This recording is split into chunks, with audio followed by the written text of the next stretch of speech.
Parents need to know they're not babysitters.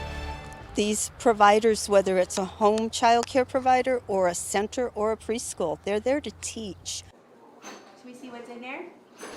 Tonight, 1 in 4 families in Iowa are living in what's known as a child care desert. It means they can't find a licensed care center for their kids to go that's close to them. Iowa's News Now investigative reporter David Amelati is looking into the issue and whether or not anything's happening to fix it. It's our latest Iowa's News Now Investigate special report. It's really about supply and demand. In Cedar Rapids, for example, for every one child care enrollment opening, there are 3 kids competing for that one spot. Iowa loses $935 million each year because of child care deserts. I investigate how this is hurting our kids, what's the cause, and what are our lawmakers doing or not doing to fix this problem. Yeah, we have. Meet Zach Phillips and his son Grayson. He refers to this place as his friend's house.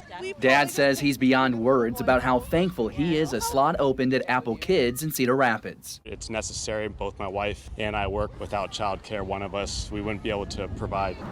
The pandemic plus derecho doesn't help. In the last year, Linn County has lost almost 500 spots for kids. 24 registered child care homes and 4 preschool centers closed. As for the rest of eastern Iowa, Oh my gosh, it's thousands. It's thousands. Kathy Meyer has 41 years of experience in childcare. She says the problem Iowa faces is clear and creates a vicious cycle. It all comes down to funding. Walker, say yellow. Childcare providers don't have the money to teach more kids, What's in there? What's that? so less money in means less dollars available to pay qualified staff, Say bird. resulting in low Bird, staff yeah. retention. All right, what's this one? That means childcare Purple. providers help fewer families. Good job, Mila. And when a center can't pay its staff, then they close, and it just snowballs. People keep saying, well, have your parents pay more, but that's not necessarily the answer because you raise your rates and they decide they just stay home.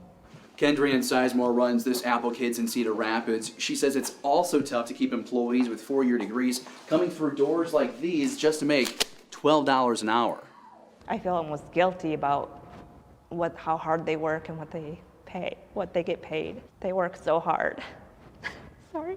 In Iowa, there is an estimated $499 million gap in what schools need to do maintenance and make improvements. The Biden administration says the American Jobs Plan will fund new schools in neighborhoods across Iowa and the country if passed. I took these concerns to State Representative Tracy Ellert. So my question to you is, what are you going to do? We know what the climate is. We know what's wrong. We know what the solutions are. We just need help funding them and putting them, into policy.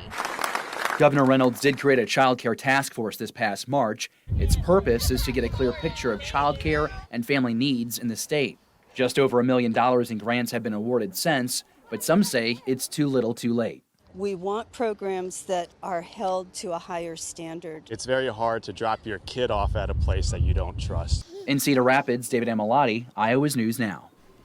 Well, the question is then how to fix it. One solution getting floated out there is universal pre-K. And right now, Iowa does have a statewide voluntary preschool program across the state, but that's just for 4-year-olds.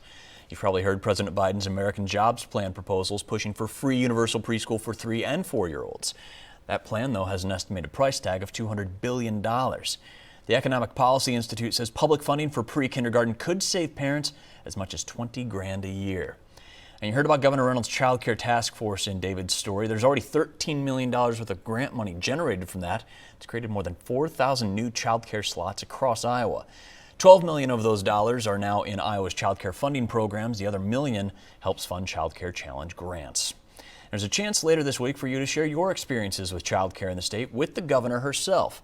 Her office and the State Department of Human Services are holding an online public forum Friday afternoon from 2 to 3. Head to David's story at iowasnewsnow.com for more details.